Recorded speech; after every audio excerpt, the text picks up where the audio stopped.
Assalamu alaikum respected parents and dear students. Hope you are fine. Today we will read English reading book page number 23. Before starting our lecture, I request you to please subscribe our YouTube channel and press the bell icon. Thank you.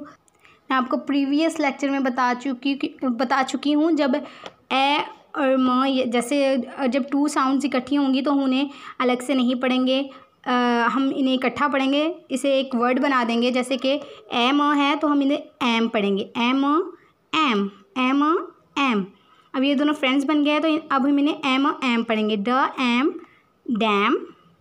ठीक है, अब इन्हें M नहीं पढ़ेंगे, M पढ़ेंगे। ये दोनों best friends हो गए हैं।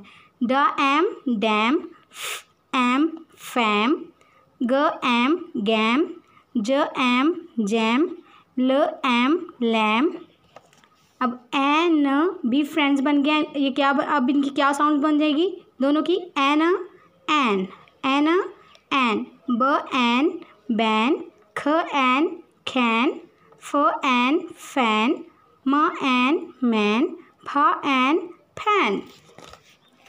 अब ए और फ भी फ्रेंड्स बन गए तो एफ बन गया ना, एफ ऐप, कैप, ख ऐप कैप, ग ऐप गैप, ल ऐप लैप, म ऐप मैप, न ऐप नैप।